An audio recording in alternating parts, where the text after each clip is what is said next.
Imagina a un hombre que firma, en secreto, un pacto con los herederos políticos de su peor enemigo, y que gracias a ese pacto termina sentado en el sillón presidencial, un radical apoyado por los votos del peronismo proscripto, una alianza imposible, casi una traición para unos, la única jugada inteligente para otros. Ese hombre, cuando el reloj marcaba la cuenta regresiva hacia las elecciones de 1958, sabía que tenía menos de un año para vencer, no solo a sus rivales, sino también al odio, al miedo y a la censura que dominaban la Argentina. Ese hombre se llamaba Arturo Frondizi. Pero para entender cómo llegó hasta ese vértigo y por qué eligió un camino tan arriesgado, hay que retroceder décadas, hasta un chico, flaco, de mirada intensa, en un pueblo perdido en la frontera con Brasil. Paso de los Libres Corrientes, 1908. Un caserío polvoriento, calor que aplasta, una frontera que es más una cicatriz que una línea en el mapa. Ese 28 de octubre nace Arturo, hijo de inmigrantes italianos que llegaron con una promesa muy concreta. En América no se moriría de hambre. La Argentina de comienzos del siglo XX presume de ser el granero del mundo, pero la riqueza no baja a todos los patios. En la casa de los Frondizi no falta dignidad, pero sobran cuentas impagas. Su padre, inmigrante tenaz, arrastra acento y cansancio. Su madre hace milagros con lo poco que entra. Mientras otros chicos sueñan con caballos y aventuras, Arturo escucha conversaciones sobre deudas, cosechas y la eterna pregunta: ¿alcanzará para llegar a fin de mes? Él aprende temprano que las promesas de prosperidad sin organización son humo. Hay una escena que se repetirá toda su vida. Un cuaderno, una mesa pobremente iluminada y un niño inclinado sobre las palabras. Arturo devora libros prestados, periódicos viejos, folletos que aparecen en la pequeña biblioteca del pueblo. Le explican que en la capital hay hombres que discuten sobre la cuestión social, sobre la participación política, sobre el futuro de la nación. En Paso de los Libres, esas palabras suenan remotas, pero a Arturo le queman por dentro. Mientras afuera la frontera es un ir y venir de soldados, comerciantes y contrabandistas, en la cabeza del chico se va dibujando una frontera más profunda, la que separa la Argentina posible de la Argentina real. Esa distancia, esa grieta, se convertirá en su obsesión. Su adolescencia llega con un descubrimiento que lo sacude. La política no es solo cosa de próceres en bronce. Es un conjunto de decisiones que determinan si su familia come o no, si el chico del barrio consigue trabajo o termina en el cuartel, y si el país se abre al mundo o se encierra en sus miedos. En la escuela, Arturo destaca por su inteligencia feroz y su disciplina casi obstinada. Los profesores recuerdan a un muchacho que no se conforma con repetir fechas.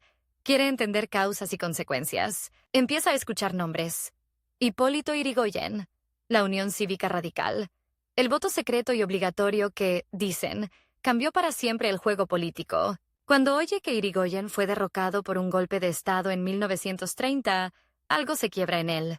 ¿Cómo puede ser que la voluntad popular se anule con fusiles y bandos militares? Ese escándalo moral será una de las brasas que alimenten toda su carrera. La familia se traslada a Buenos Aires, esa ciudad desbordada que mezcla elegancia europea y miseria criolla en las mismas cuadras. El impacto es brutal. Avenidas interminables, tranvías, edificios que parecen rascar el cielo, pero también conventillos abarrotados. Obreros exhaustos, niños descalzos. Arturo entra a la Facultad de Derecho de la Universidad de Buenos Aires, y ahí descubre otro país: el de los debates ideológicos intensos, y las agrupaciones estudiantiles, las huelgas, las asambleas interminables en pasillos llenos de humo de cigarrillo. No es un agitador ruidoso, es el que se queda hasta tarde, tomando notas, buscando argumentos. Entre apuntes de derecho civil y constitucional, se va formando la idea de que la ley no puede ser neutra.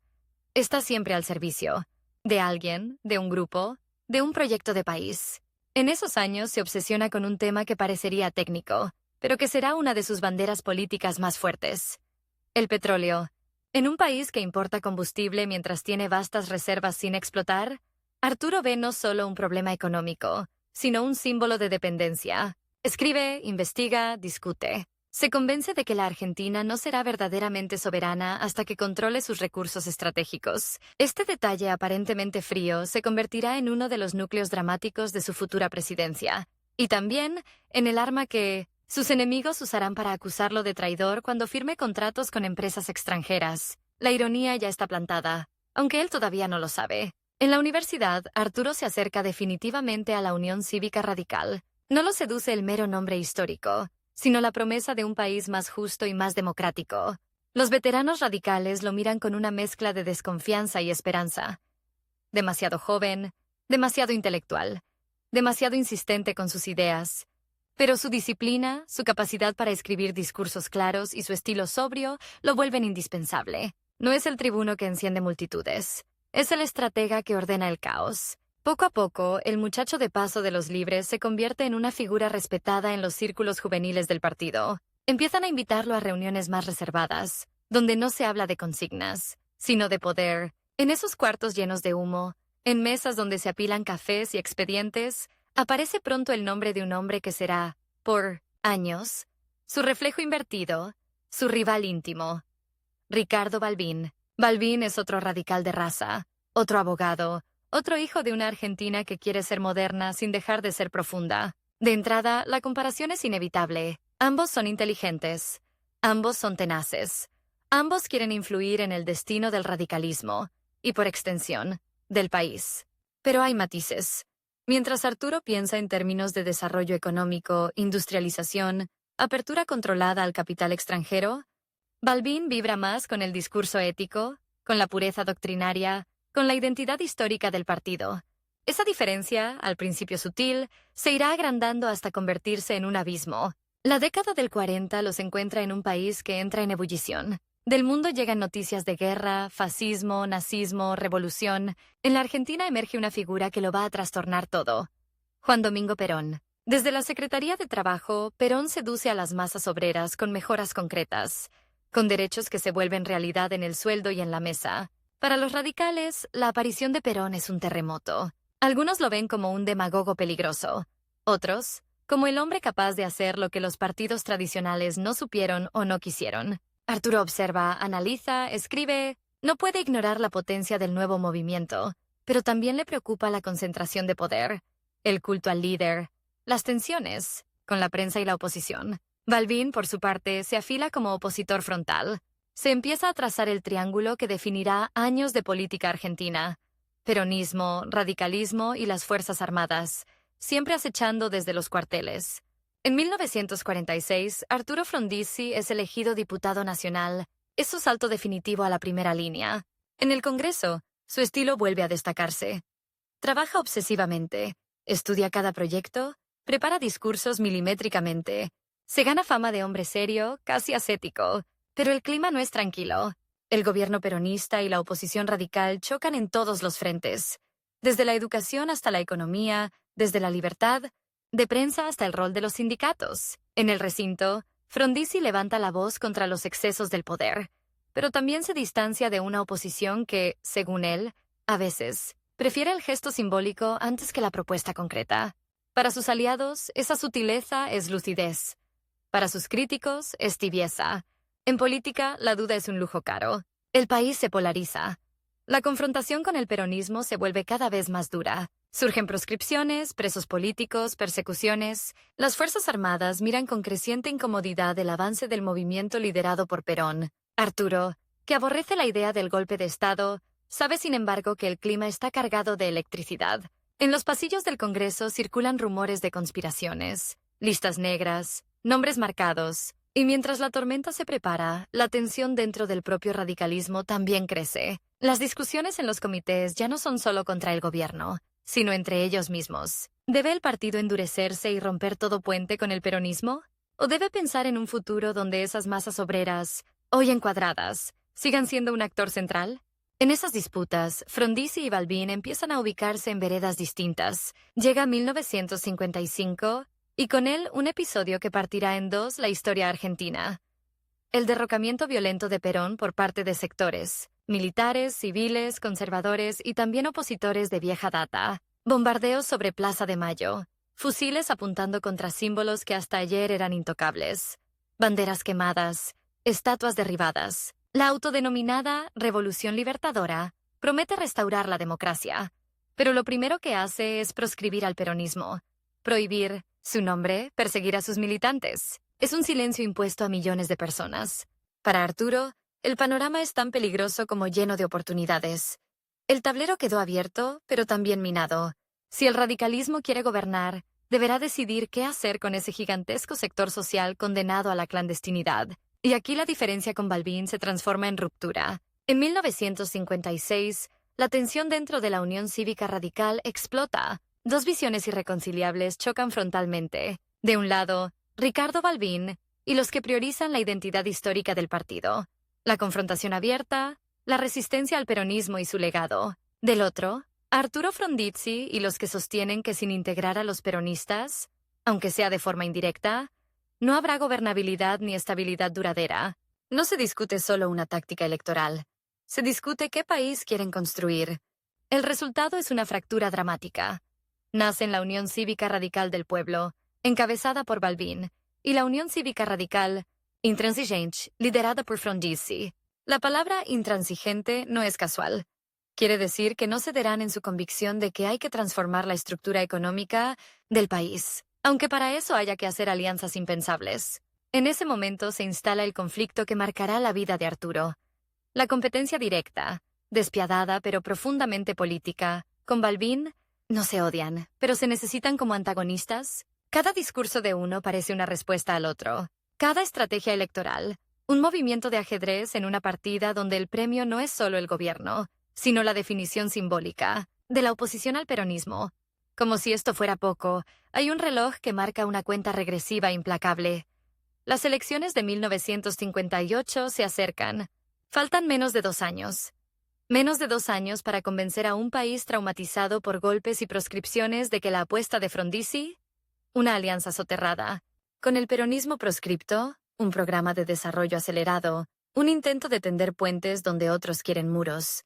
No es un suicidio político, sino la única salida posible. En la noche, encerrado en su despacho, Arturo mira mapas electorales, estadísticas, informes económicos. Sabe que, sin los votos peronistas, su flamante UCR intransigente está condenada a ser una minoría decorativa. Sabe también que cualquier acercamiento explícito a ese universo proscripto puede costarle la persecución del gobierno de facto y el odio eterno de buena parte del establishment.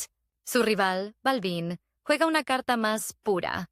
Le habla al radicalismo tradicional, a las clases medias urbanas, a los que sueñan con un país sin Perón ni peronismo. Entre ambos proyectos se abre una grieta que atraviesa familias, amistades, barrios enteros. Y el tiempo corre.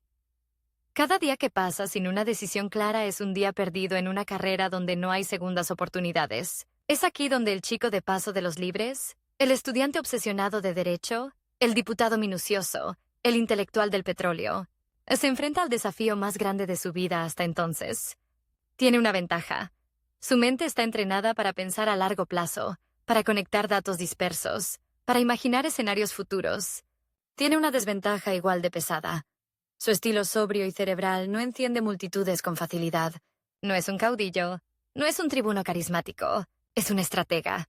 Y los estrategas suelen ser incomprendidos mientras el plan todavía está en desarrollo. En el fondo, lo que se juega en esos meses es si la Argentina está preparada para un presidente que llega con una fórmula compleja y arriesgada, o si, una vez más, preferirá volver a soluciones simples prometidas a los gritos desde los balcones. Cuando las agujas del reloj se acercan a 1958 y el país entero se prepara, sin saberlo, para un experimento político que marcará a fuego su historia, Arturo Frondizi entiende que su tiempo se achica. La cuenta regresiva se acelera. La competencia con Balbín se vuelve feroz. La sombra del peronismo proscripto se hace cada vez más presente en los cálculos y en los miedos de todos. La biografía del hombre que está a punto de dar ese salto, su infancia entre carencias, su formación intelectual, su obsesión por el desarrollo, su batalla interna en el radicalismo, no es un simple preludio. Es la clave para entender por qué, cuando llegue el momento de tomar decisiones que escandalizarán a propios y extraños, él elegirá el camino más peligroso. Y es precisamente a las puertas de ese momento, con el reloj corriendo y el rival acechando, donde dejamos a Arturo, en vilo, al borde de una elección que puede convertirlo en presidente, o en un paria político. Para llegar al poder, Arturo Frondizi tuvo que cometer el pecado que todos juran no cometer, y casi todos, en secreto, cometen: negociar. Con aquello que dicen detestar, Mientras en los diarios se lo presentaba como el candidato prolijo de un radicalismo moderno, en la trastienda estaba haciendo algo que habría escandalizado a sus propios votantes si lo hubieran visto. Escribía, palabra por palabra, un acuerdo con los representantes del peronismo prohibido. En un país donde pronunciar el nombre de Perón podía costarte el trabajo, la cárcel o algo peor, Frondizi decidió que solo ganaría si lograba que millones de peronistas votaran por un radical. El truco: hacerlo sin que los militares se dieran cuenta, o al menos sin que pudieran frenarlo a tiempo. El reloj marcaba la cuenta regresiva. Faltaban pocos meses para las elecciones de 1958, y cualquier error podía volarle la candidatura por los aires. La prohibición era brutal y concreta. No se trataba de un simple veto burocrático. El peronismo estaba arrancado de la vida cotidiana como si fuera una enfermedad. En las escuelas se arrancaban páginas de los manuales. En las oficinas públicas se bajaban retratos. En la radio estaba prohibido pasar ciertas marchas. En algunos pueblos, hasta las placas de inauguración con el nombre de Perón eran arrancadas a martillazos. Pero esos símbolos borrados no eliminaban a las personas. Esos obreros, empleados, amas de casa que habían llenado plazas para escucharlo seguían ahí, vivos, humillados, con su voto en el bolsillo y una furia silenciosa. Para los militares en el poder, lo ideal era que esa masa quedara dispersa, resignada, muda. Para Arturo Frondizi, en cambio, ese silencio era el recurso decisivo de la elección que se acercaba. El problema era que la jugada que empezaba a imaginar chocaba de frente con la lógica del sistema político. Su rival interno, Ricardo Balbín, quería una campaña clara, limpia, destinada al electorado radical tradicional. Clases medias, profesionales, sectores urbanos que odiaban a Perón con la misma intensidad con la que los peronistas lo añoraban. Balbín apostaba a consolidar ese núcleo y esperar que los militares se encargaran de mantener al peronismo amordazado. Frondizi pensaba exactamente lo contrario. Sin los votos peronistas no había manera de alcanzar el poder real, y el tiempo corría. Cada día que pasaba sin un gesto hacia los peronistas clandestinos era un día que alimentaba la sensación de que nada iba a cambiar, de que la proscripción sería eterna. Para peor, los jefes de la Revolución Libertadora, Aramburu, Rojas, miraban cualquier olor a peronismo como un delito de lesa patria. En ese clima cargado aparece un nombre clave: Rogelio Frigerio. Economista, periodista, hombre de contactos y de ideas filosas, Frigerio se convierte en el principal consejero de Arturo, su espejo, intelectual en el terreno del desarrollo económico, pero también será el puente hacia el mundo peronista. En oficinas discretas, en bares poco frecuentados, en casas donde se bajan las persianas antes de hablar, Frigerio se reúne con enviados de Perón en el exilio. Llevan y traen mensajes, borradores de acuerdos, promesas. Frondizi no puede aparecer en esas fotos, si existieran, sin firmar su propia condena. Pero está presente en cada palabra. Sabe que juega con fuego. Si el pacto se hace público antes de tiempo, los militares pueden cancelar las elecciones, y Balbín lo acusará de haber contaminado al radicalismo con el virus peronista. Si no se hace, su candidatura es poco más que un gesto romántico. El pacto, que la historia recordará como el Pacto Frondizi-Perón, se construye como una novela de espionaje. Perón, desde el exilio, exige garantías: restitución de conquistas sociales, libertad para presos peronistas, fin de la persecución. El respeto a los sindicatos. Frondizi responde con su propio libreto: desarrollo industrial acelerado, apertura a inversiones que permitan petróleo, acero, energía, y un sistema político donde, tarde o temprano, el peronismo pueda volver a presentarse, aunque sea bajo otro nombre. La tensión es enorme. ¿Hasta dónde puede ceder un radical que siempre dijo defender la democracia frente a los excesos de Perón? ¿Hasta dónde puede confiar Perón en un hombre surgido del partido que fue su oposición histórica? Los borradores van y vienen. Las condiciones se discuten al detalle. Afuera, nadie sabe nada. Pero se empiezan a notar movimientos extraños. Dirigentes sindicales que se acercan a la UCRI, periódicos que insinúan un voto útil de los peronistas. Mientras tanto, la competencia con Balbín se vuelve un duelo personal sin necesidad de insultos. Uno encarna, a ojos de muchos, la continuidad moral del viejo radicalismo. El otro, la apuesta arriesgada del desarrollismo y las alianzas impuras. En convenciones partidarias, en actos internos, en discursos que parecen corteses pero son filosos, se cruzan acusaciones veladas, Balbín insinúa que hay quienes están dispuestos a entregar la bandera a cambio de algunos votos más. Frondizi responde que no se puede conducir a la Argentina del futuro con las mismas fórmulas que fracasaron en el pasado. Entre ambos se abre una grieta que ya no es solo ideológica, es generacional, estratégica, casi emocional. Y cada uno siente que el otro le está robando algo profundo. Balbín cree que le arrebatan el alma del partido. Frondizi, que le niegan la oportunidad de transformar la estructura económica del país. El acto decisivo ocurre cuando la fractura radical se traduce en dos candidaturas presidenciales distintas. La Unión Cívica Radical del Pueblo postula a Balbín. La intransigente, a Frondizi, es como si el país mirara dos versiones alternativas de la historia radical, ambas reclamando ser las auténticas. La Revolución Libertadora observa ese duelo con una mezcla de alivio y preocupación. Alivio, porque la división debilita a la oposición que podría cuestionar la proscripción del peronismo.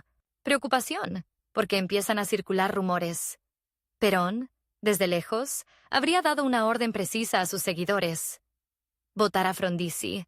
Nadie puede mostrar un documento firmado, no hay cadenas nacionales del líder exiliado, pero en las fábricas, en los barrios obreros, en los sindicatos, se empieza a repetir una frase en voz baja. Al radical intransigente hay que votarlo.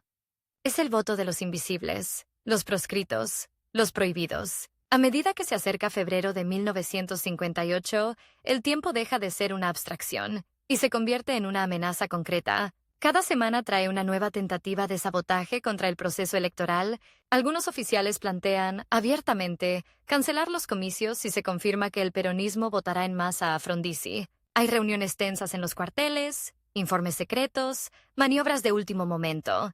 El candidato radical intransigente tiene que caminar sobre una cuerda floja.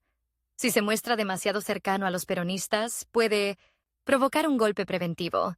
Si se distancia en público, corre el riesgo de desmovilizar a esos votantes cuya adhesión clandestina le resulta vital.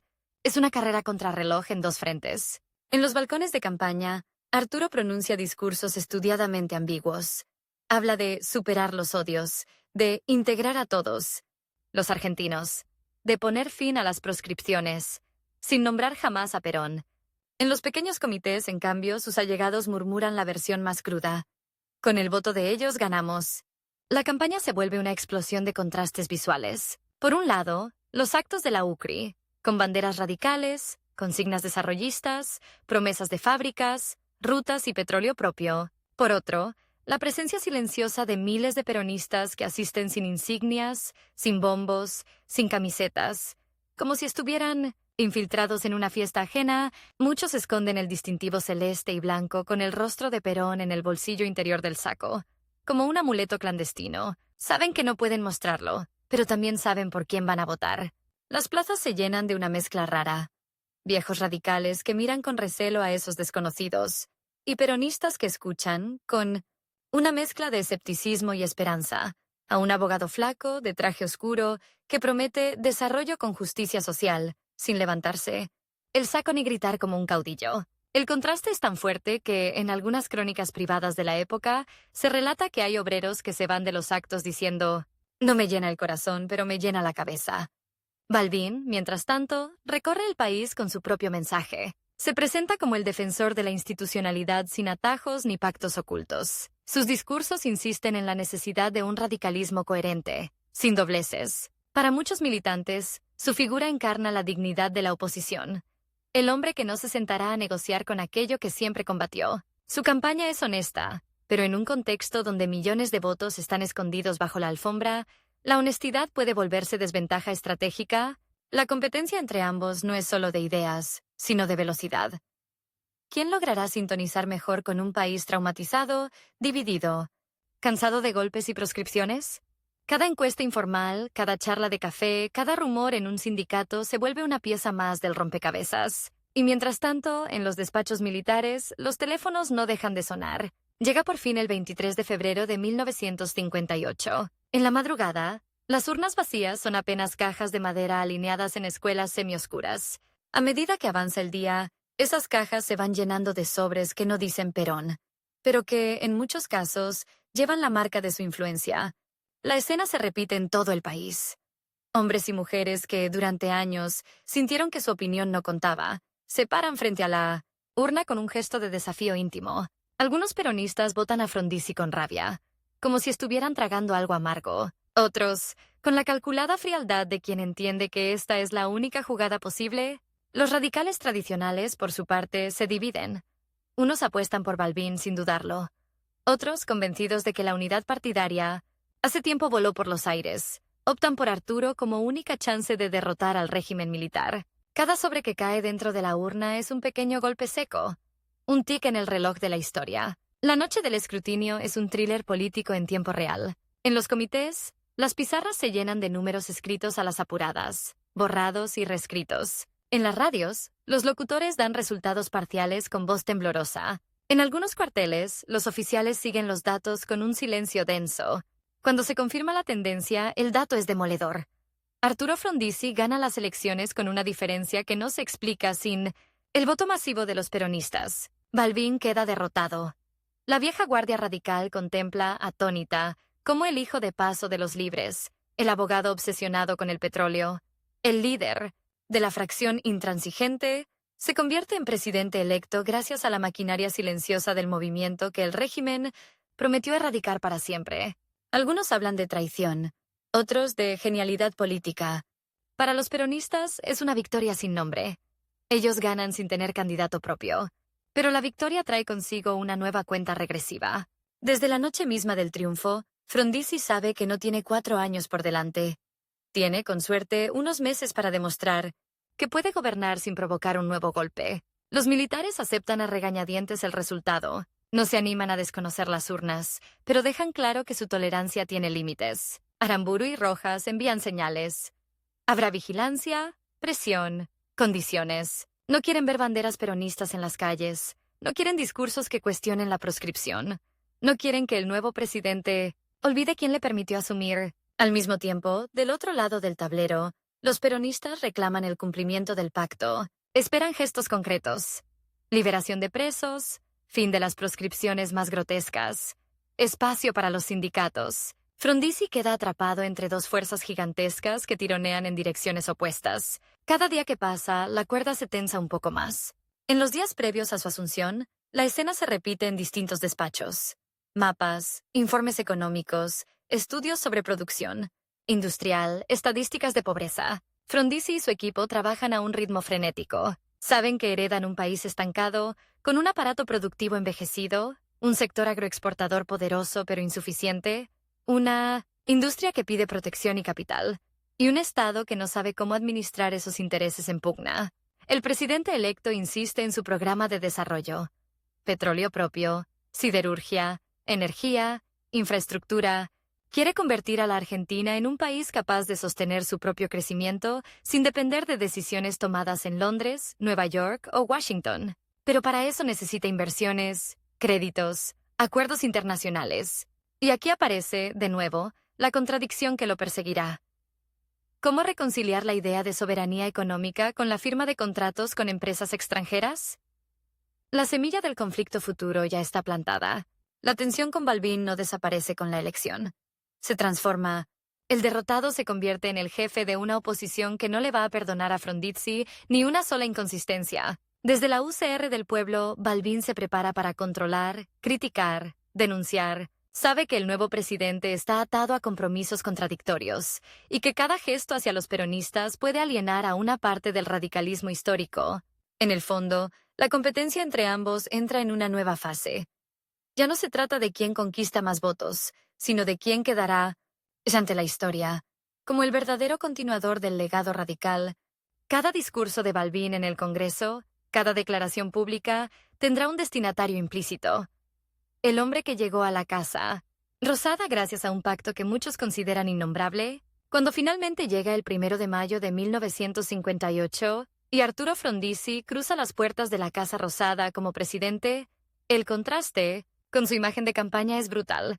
Ya no es el abogado de traje sobrio hablando de estadísticas en un atril improvisado. Es el jefe de Estado de un país partido, vigilado por los cuarteles y observado con expectativa por millones de trabajadores. Desde los balcones, las multitudes lo escuchan con una mezcla de curiosidad y desconfianza. No hay bombos peronistas, no hay marchas, no hay banderas con la cara de Perón. Pero todos saben que detrás de ese silencio, hay un océano de expectativas. En su despacho nuevo, todavía con olor a pintura fresca, Frondizi mira el reloj. Sabe que cada minuto cuenta, sabe que cualquier decisión equivocada puede acelerar su caída. Sabe, sobre todo, que el tiempo que ganó con aquel pacto secreto empieza a consumirse. Tic-tac, tic-tac, mientras él se sienta, por primera vez, en el sillón presidencial que tanto buscó. Y lo que hará desde allí: las apuestas audaces, las concesiones imprevistas, los choques con militares, peronistas y hasta con sus propios correligionarios. Será la verdadera prueba de fuego de su vida política. La prueba comienza antes incluso de deshacer la valija. Arturo Frondizi entra al despacho presidencial. Mira el sillón que durante años fue una abstracción lejana. Y lo primero que escucha no es un aplauso ni un coro de vivas, sino una advertencia seca, casi militar. No se confunda, presidente. Usted ganó, pero nosotros seguimos armados. Es la voz de los uniformados que lo toleran a regañadientes. En vez de una luna de miel, le entregan un reloj imaginario. 12 meses. 12 meses para demostrar que puede gobernar sin desatar un nuevo golpe. 12 meses para hacer despegar la economía, controlar la calle, domar a los sindicatos, mantener proscripto al peronismo y al mismo tiempo no traicionar el pacto que lo llevó a la Casa Rosada. Es una ecuación imposible. Pero él está convencido de que puede resolverla con números, planes y gráficos. Mientras muchos políticos hablan de recuperar la moral o salvar la república, él se sumerge en informes sobre petróleo, acero, automóviles, sueña con carreteras llenas de camiones, puertos iluminados de noche, chimeneas escupiendo humo blanco sobre ciudades industriales. El problema es que cada una de esas chimeneas, cada contrato que firma, cada fábrica que autoriza, genera un enemigo nuevo. Y el tiempo, ese aliado de campaña, empieza a correr en su contra. Tic-tac, tic-tac. Desde el primer decreto, su plan es brutalmente claro. Sin petróleo propio, la Argentina es rehén de los barcos que llegan desde lejos. Sin acero, depende de otros para construir trenes, puentes, edificios. Sin energía, todo proyecto de modernización es un castillo de naipes. A los pocos meses de asumir, Frondizi empuja una decisión que va a desatar su primera gran tormenta: firmar contratos con empresas petroleras extranjeras para que exploren y exploten yacimientos bajo la órbita de YPF. Lo hace con la frialdad de un ingeniero y la audacia de un jugador de póker. En su cabeza, la ecuación es sencilla. Durante décadas, el país importó combustible. Si en 3 o 4 años Argentina logra autoabastecerse, el ahorro será gigantesco, y ese dinero podrá invertirse en fábricas, rutas, escuelas. Pero en la calle la fórmula no se lee con números, sino con consignas. Aparecen pintadas que hierven de indignación. Petróleo sí, entrega no. Viejos militantes radicales sienten que el hijo de paso de los libres está vendiendo el alma nacional a las multinacionales. Y uno de los primeros en romper filas es un hombre muy cercano, su propio vicepresidente, Alejandro Gómez, que denuncia la política petrolera como una claudicación y termina renunciando. Es el primer gran costo del desarrollismo.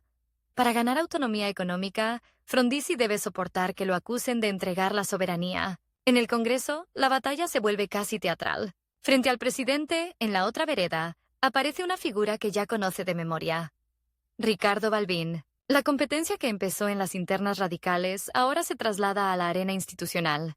Con micrófonos y taquígrafos, Balbín no necesita levantar la voz para herir. Con tono solemne, lo acusa de desnaturalizar el radicalismo, de firmar contratos que atarán al país a intereses foráneos, de traicionar la tradición irigoyenista. Cada discurso suyo es un dardo que busca el mismo blanco: la legitimidad moral de un gobierno nacido de un pacto que todavía nadie se anima a nombrar en voz alta. Frondizi escucha, a veces en silencio, a veces respondiendo con una catarata de cifras: toneladas de acero proyectadas, barriles de chimoncinonci, petróleo adicionales, kilómetros de ruta planificados. Es un duelo extraño. De un lado, la ética de la coherencia. Del otro, la ética de los resultados. Y detrás de ese intercambio parlamentario, el conflicto personal se intensifica. El hombre que se considera heredero del radicalismo puro mira al presidente como a una especie de hereje que avanza con el apoyo de votos peronistas y capitales extranjeros. El presidente, a su vez, siente que Balbín quiere verlo fracasar para poder decir, en el futuro: se los advertí. Mientras el petróleo se convierte en símbolo de disputa, Otro frente estalla donde Frondizi menos lo esperaba: las universidades. En 1958, un decreto que autoriza a las universidades privadas a otorgar títulos reconocidos por el Estado desata un terremoto llamado laica o libre. Miles de estudiantes salen a la calle con guardapolvos, libros en alto y pancartas que se leen como gritos escritos. Laica sí, libre no. Para ellos, el decreto es un paso hacia la clericalización de la enseñanza, una amenaza a la universidad pública y gratuita. Frente a ellos, sectores católicos defienden el derecho a fundar universidades libres de la tutela estatal. Las marchas crecen. Las noches se llenan de fogatas y discursos improvisados. Las veredas de las facultades se convierten en asambleas interminables. En algunas jornadas, la policía responde con gases lacrimógenos. Los estudiantes se dispersan tosiendo, con los ojos rojos, abrazando los libros como si fueran escudos. La imagen es brutal. Jóvenes que creen defender la República siendo corridos a palazos por un gobierno radical. La contradicción duele. Y, una vez más, Balbín aprovecha para marcar distancia, mientras la Iglesia y los militares observan con interés. En vez de ser el presidente que pacifica, Frondizi empieza a aparecer, para muchos, el hombre que enciende todos los debates a la vez. Pero bajo esa superficie de conflictos, su proyecto económico sigue avanzando con una intensidad casi obsesiva.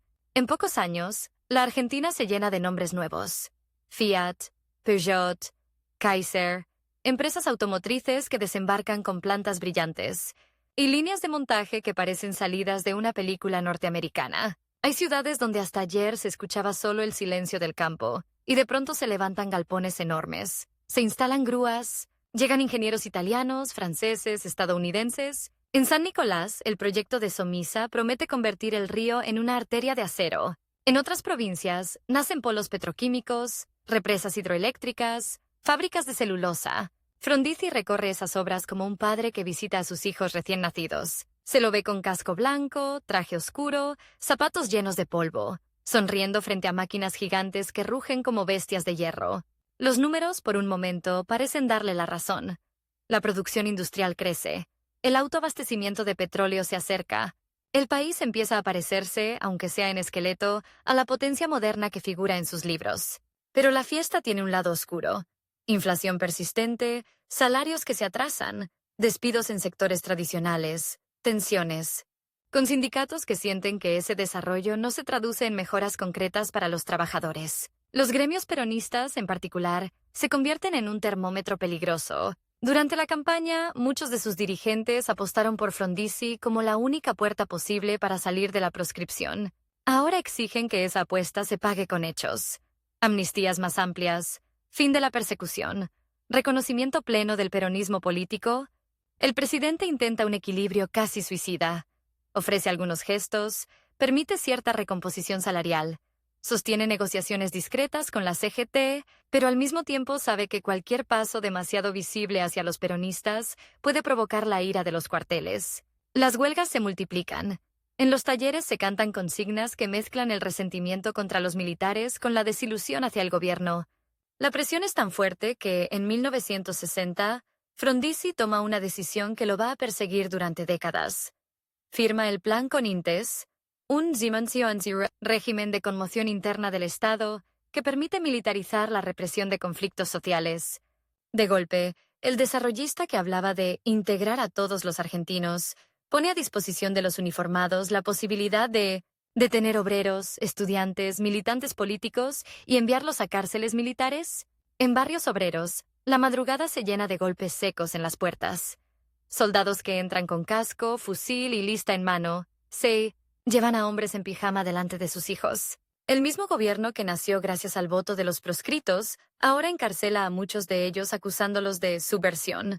La paradoja se vuelve todavía más aguda cuando estalla la Revolución cubana. En enero de 1959, mientras Frondizi intenta domar su propio avispero interno, el rostro barbudo de Fidel Castro se convierte en ícono de rebeldía para miles de jóvenes latinoamericanos. Para los militares argentinos y el gobierno de Estados Unidos, esa foto de Fidel con fusil al hombro es una amenaza directa. Sienten que cada barbudito universitario que reparte volantes está a un paso de agarrar un arma. Frondizi, obsesionado con mantener la estabilidad interna y la confianza externa, juega una partida finísima. Por un lado, recibe en Buenos Aires a figuras como Ernesto Che Guevara, escucha sus argumentos, conversa sobre integración latinoamericana. Por el otro, en foros internacionales promete alinearse con el bloque occidental, rechazar la expansión comunista, garantizar orden interno. Esa doble línea lo convierte en sospechoso para todos. Para la derecha militar, es un blando que coquetea con la revolución. Para la izquierda emergente, es un burgués que reprime huelgas y firma contratos con petroleras norteamericanas. Cuando finalmente, bajo presión enorme de Washington y de los jefes castrenses, decide romper relaciones diplomáticas con Cuba, una parte de la juventud que todavía lo miraba con simpatía le da la espalda definitivamente. En las paredes de las facultades empiezan a confundirse las consignas contra el imperialismo, contra los militares y contra el propio presidente radical. Mientras la calle y los cuarteles hierven, el calendario político avanza sin piedad. Se acercan nuevas elecciones provinciales y legislativas, y el fantasma que todos fingieron enterrar vuelve con fuerza. El peronismo. ¿Qué hacer con esos millones de votos que siguen existiendo aunque el nombre del partido esté prohibido? Los militares quieren mantenerlos marginados para siempre. Una parte del círculo de Frondizi, en cambio, insiste en que no se puede gobernar eternamente contra la mitad del país. El presidente, fiel a su estilo, busca una salida intermedia que termine convirtiéndose en una trampa. Permite que en distintos distritos se presenten listas que, aunque no lleven la palabra peronista, son identificadas por todos como tales. Piensa que, de ese modo, canaliza el descontento, le da una válvula de escape al sistema, muestra a los uniformados que el peronismo puede convivir con la legalidad y al mismo tiempo conserva cierto control. Nadie, ni siquiera él, imagina el tamaño del terremoto que se viene. En marzo de 1962, las urnas vuelven a abrirse, y en provincia tras provincia, esos candidatos sospechosos triunfan con mayorías abrumadoras. En Buenos Aires, un sindicalista peronista, Andrés Framini, se impone de forma contundente. Es una escena casi surrealista. El movimiento proscripto, al que el régimen prometió destruir para siempre, se muestra más vivo que nunca, ganando elecciones bajo nombres prestados. Lo que para los peronistas es una resurrección eufórica, para los militares es una señal de alarma máxima. En los cuarteles se interpretan esos resultados como una traición personal de Frondizi. Creen que el presidente los engañó, que usó la fachada del radicalismo para devolverle el poder, por la ventana, al enemigo que ellos derrotaron en 1955. Los comunicados internos hablan de peligro de restauración peronista. Algunos oficiales piden directamente salvar a la patria por la fuerza. La cuenta regresiva que le habían dado en secreto al asumir aquel plazo informal de 12 meses ya quedó largamente superada. Para los jefes de uniforme, el reloj se ha puesto en cero. El tiempo del experimento frondicista se terminó. El presidente intenta una maniobra desesperada. Interviene provincias donde triunfó el peronismo, anula elecciones, busca calmar a los militares demostrando que no permitirá un retorno del pasado. Pero ese gesto, lejos de apaciguarlos, lo debilita frente a todos los demás. Los peronistas sienten que los usa como mercancía de cambio. Los radicales tradicionales lo miran como un equilibrista que perdió. El eje, la opinión pública se confunde. Balbín, desde la oposición, ya no necesita decir demasiado. Los hechos hablan solos. El hombre que prometió integrar al país y terminar con las proscripciones está anulando votos y cediendo a la presión castrense. Es el tipo de contradicción que erosiona, no solo a un gobierno, sino a una biografía entera. Las últimas jornadas en la Casa Rosada se viven con la intensidad de un thriller político donde todos conocen el final antes del protagonista. Los rumores de golpe son tan insistentes que ya no se comentan en susurros, sino en voz alta, en cafés, oficinas, taxis. En los pasillos del poder, algunos recomiendan resistencia, llamar al pueblo a defender la legalidad, apelar al apoyo de los sindicatos, jugar la carta del conflicto abierto. Otros aconsejan resignación, negociar una salida decorosa, asegurar la vida, evitar un baño de sangre. Frondizi, que siempre creyó en la fuerza de los argumentos y de los planes, se enfrenta a algo para lo que ningún estudio económico lo preparó. La certeza de que, más allá de los números y de las leyes, la voluntad de los hombres armados puede barrer con todo. En la noche del 28 al 29 de marzo de 1962, los teléfonos dejan de ser instrumentos de gestión y se convierten en testigos mudos de traiciones, silencios, cobardías. Hay ministros que ya no atienden. Militares que hablan de medidas inevitables, dirigentes sindicales que miden cada palabra. Cuando al fin los tanques empiezan a moverse, no hay épica, no hay multitudes en las plazas, no hay discursos incendiarios. Hay, sí, una escena que condensa toda la tragedia. El presidente que llegó al poder gracias al voto de los invisibles es detenido por las mismas Fuerzas Armadas que lo autorizaron a gobernar, subido a un avión y enviado a la isla Martín García, mientras el aparato que construyó, esas fábricas, esas rutas, esos pozos petroleros, sigue funcionando. El hombre que lo imaginó mira el río desde la ventanilla, con la sensación de que el tiempo que creyó dominar lo ha devorado por completo. Y, sin embargo, lejos de terminar allí, su historia entra en una etapa nueva, inesperada, donde la derrota se transformará en otro tipo de influencia, más silenciosa, pero igual de decisiva para el futuro político argentino. Lo más desconcertante no es que un presidente termine en una isla prisión, custodiado por los mismos uniformes que lo autorizaron a gobernar. Lo verdaderamente desconcertante es lo que va a pasar después.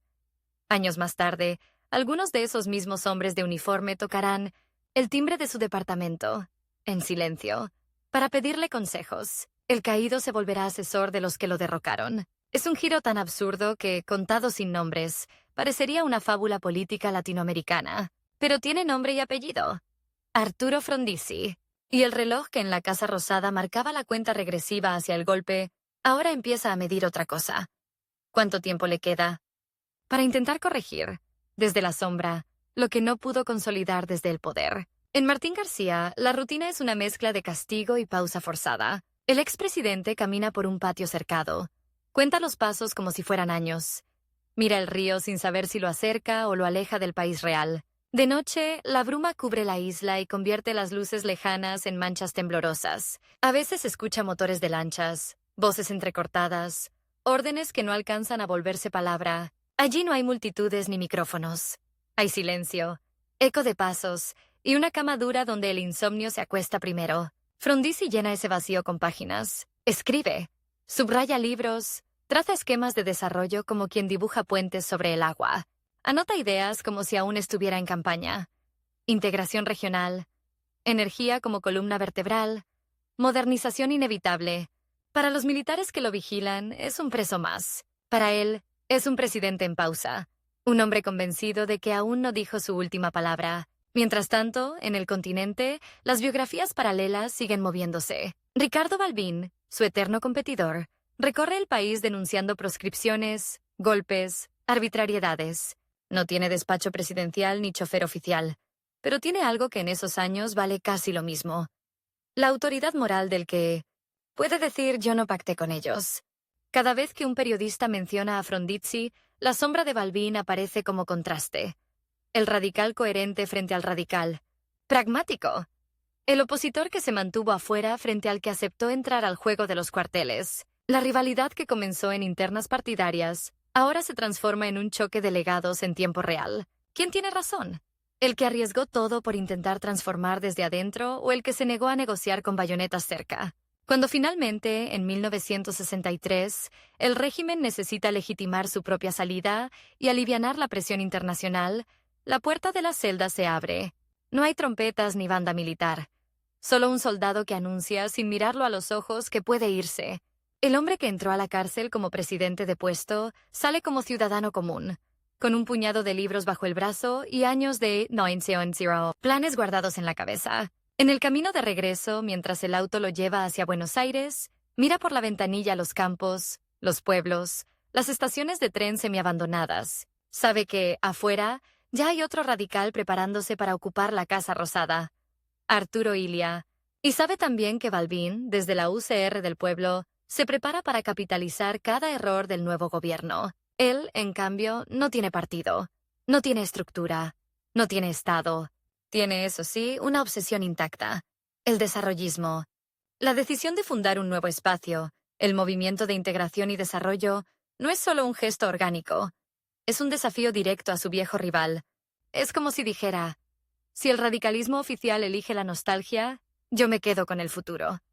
En una oficina modesta, rodeado de jóvenes economistas y viejos colaboradores, Frondizi vuelve a trazar mapas. Habla de parques industriales, de autopistas que unan regiones, de una Argentina que mire más al Atlántico y al Pacífico que al espejo. Mientras Balbín pronuncia discursos sobre la república herida y la ética cívica, él habla de siderurgia, energía y planificación. Es un duelo sin escenario compartido, pero constante. Cada aparición pública de uno reinterpreta la biografía del otro.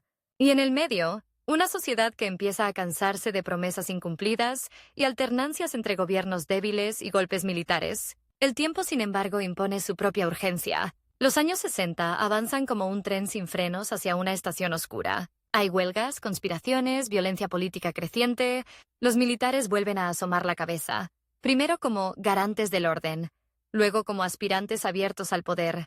Cuando en 1966 el general Juan Carlos Onganía encabeza un nuevo golpe y derriba al gobierno de Ilia, la historia parece repetir un patrón sin piedad.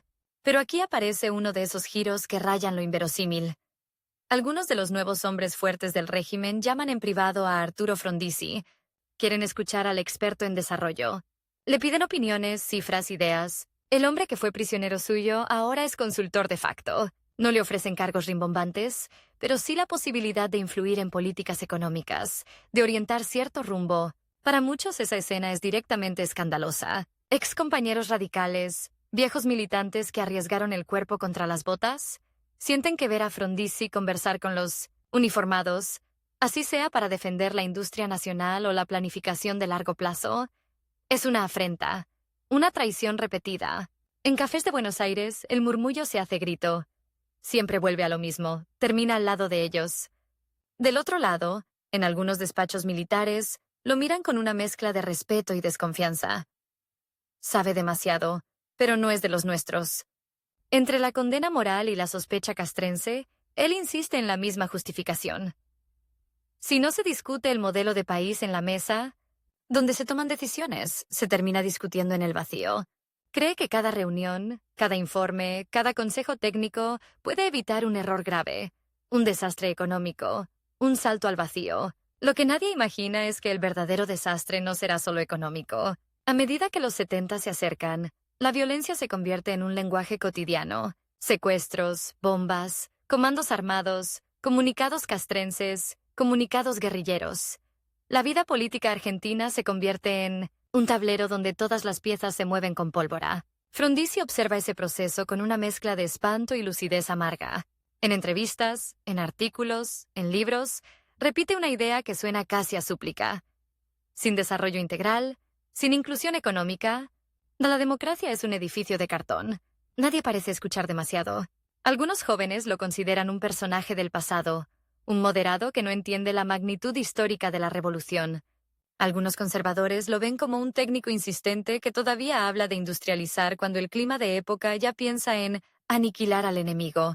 El contraste con Balbín, otra vez, se vuelve inevitable. El viejo rival radical se convierte, en esos años turbulentos, en una especie de conciencia cívica, se enfrenta a dictaduras, se niega a aplaudir fusilamientos, reclama sin descanso por presos políticos. Su voz tiembla en los mítines. Pero esa fragilidad física contrasta con una firmeza moral que va ganando respeto. En los diarios, las fotos lo muestran rodeado de banderas partidarias, mientras a Frondizi se lo ve más seguido entre libros, pizarras y gráficos. Uno está en la calle, el otro en el laboratorio de ideas. Uno construye épica de resistencia, el otro diagnósticos y propuestas técnicas. La historia, que rara vez es justa en tiempo real, parece inclinar el aplauso hacia el lado de Balbín, pero el partido todavía no terminó. En 1973, cuando la proscripción se resquebraja y el peronismo vuelve a competir en elecciones, el país entra en una especie de trance colectivo. Las filas para votar se llenan de rostros emocionados,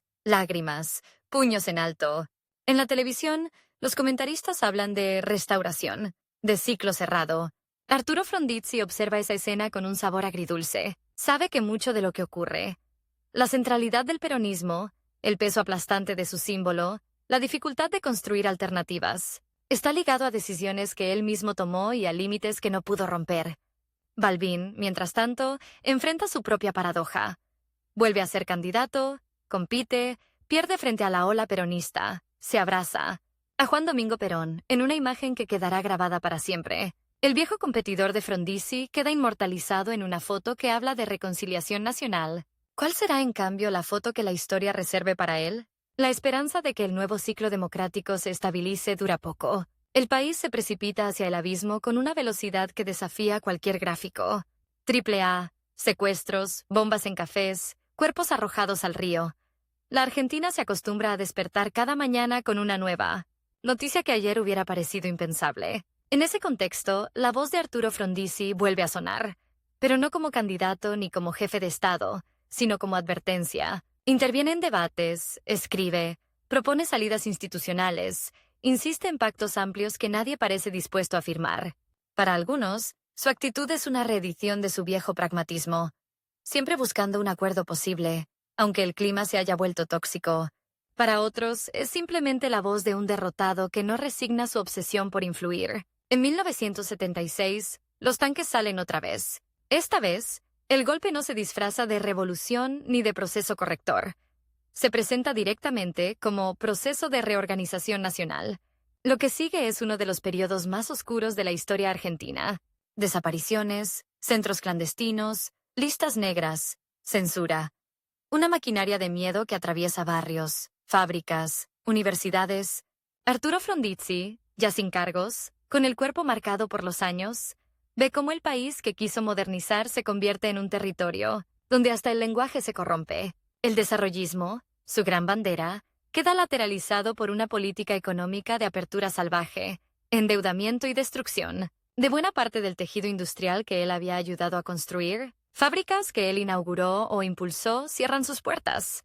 Máquinas compradas con créditos y esperanza quedan oxidadas en galpones vacíos. Es como ver, en cámara lenta, cómo alguien arranca las páginas más queridas de tu propio libro y las arroja al fuego. Y sin embargo, incluso en esos años de plomo, algunos uniformes siguen tocando su puerta, no para ofrecerle poder. Eso lo reservan para otros, sino para pedirle diagnósticos, para que explique por qué el país no despega, pese a los sacrificios que ellos mismos proclaman. Frondizi los recibe, habla, discute, a veces se indigna. Les dice que no se puede levantar una economía sobre un cementerio de libertades, que el miedo no genera inversión productiva, que la represión no fabrica ingenieros ni obreros calificados. Es una conversación entre sordos. Ellos creen que con orden todo se solucionará.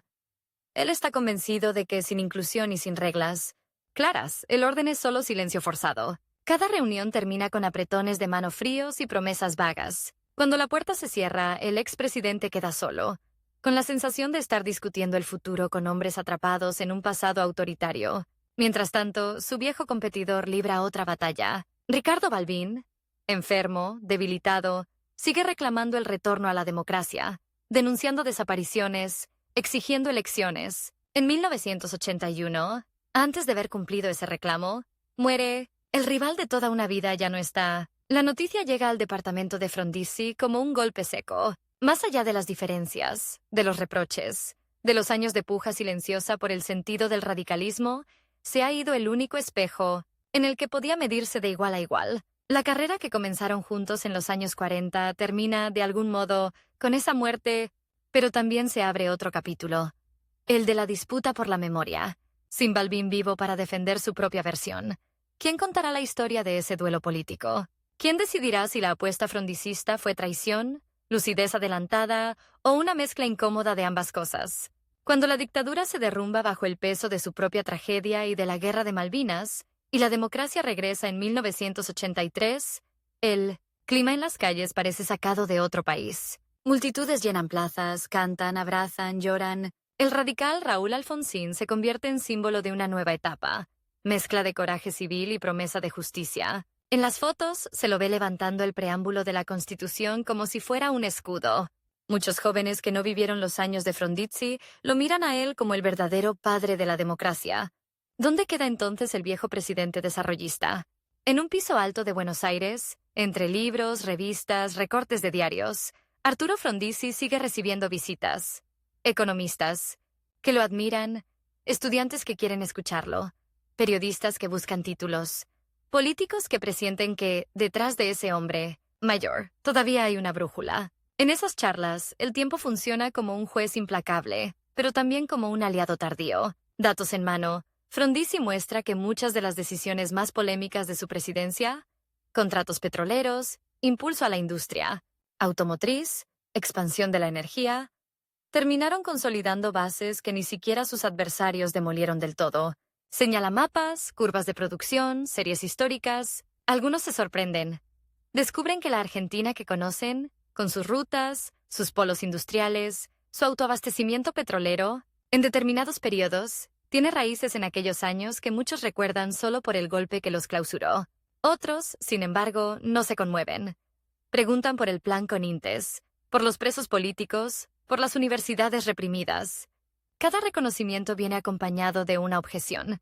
Cada elogio de un pero, su legado es un terreno en disputa constante, y ahí reaparece, como un fantasma, la comparación con su viejo competidor. Balbín, muerto, empieza a ser canonizado como símbolo de la coherencia ética. Frondizi, vivo, tiene que explicar, matizar, contextualizar. Es el destino de los que optan por el camino sinuoso. Pasan años defendiendo decisiones que no caben en consignas sencillas. A veces, en la intimidad, confiesa que le hubiera gustado que el país entendiera que su alianza táctica con los proscritos no fue un acto de cinismo, sino un intento desesperado por incorporar a la mitad del electorado a la legalidad, o que sus diálogos con militares no nacieron de la fascinación por las botas, sino del miedo a que, sin alguna racionalidad económica, cualquier régimen, civil o castrense, terminara en desastre. Pero las biografías públicas no se escriben con explicaciones íntimas. A medida que los años avanzan, el cuerpo le pasa factura. La voz se vuelve más suave, los movimientos más lentos, pero la mente sigue encendida. Trabaja hasta tarde, rodeado de papeles, como si todavía hubiera un decreto por redactar, un plan por afinar, un discurso por corregir. Hay una nueva cuenta regresiva, mucho más implacable que la de los militares, la del propio organismo. No quiere irse dejando solo un rastro de polémicas. Quiere, sobre todo, dejar una matriz de pensamiento, una manera de ver al país. En términos de estructura, de largo plazo, en sus últimos años, insiste en la necesidad de mirar más allá de las crisis inmediatas, de pensar a la Argentina como un proyecto que excede gobiernos, partidos, liderazgos. No habla ya como presidente, ni siquiera como candidato frustrado.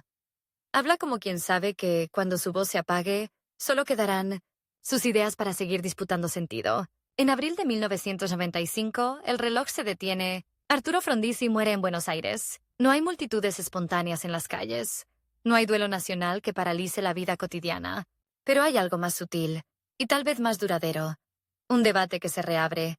Editoriales, columnas de opinión, mesas redondas discuten quién fue realmente este hombre que llegó al poder en medio de un pacto inconfesable. Intentó transformar la estructura económica del país en tiempo récord y terminó derrocado por los mismos que lo toleraron a regañadientes. Algunos lo despiden como el mejor presidente que no supimos tener, otros como el tecnócrata que subestimó la fuerza de la política real. Entre esos extremos se cuela una certeza. Es imposible contar la historia argentina del siglo XX sin atravesar, tarde o temprano, el territorio incómodo y fascinante de su biografía, porque al final, su vida es un largo experimento con una pregunta de fondo. ¿Se puede cambiar un país negociando con todos los poderes? ¿Que lo condicionan sin terminar devorado por ellos? Su rival de siempre, Balbín, eligió un camino. Él eligió otro. La democracia que hoy existe, con sus luces y sus sombras, es hija de ambos, aunque en proporciones difíciles de medir. Las fábricas, las rutas, los yacimientos energéticos y los debates sobre soberanía que siguen atravesando la Argentina llevan, en mayor o menor medida, la marca de aquel abogado correntino que miró al país como un sistema por reconfigurar. Y aunque el sillón presidencial solo lo ocupó una vez, durante 4 años convulsionados, su sombra se proyecta sobre décadas. No es la sombra cómoda de los próceres indiscutidos, sino la silueta quebrada de los personajes que obligan a pensar.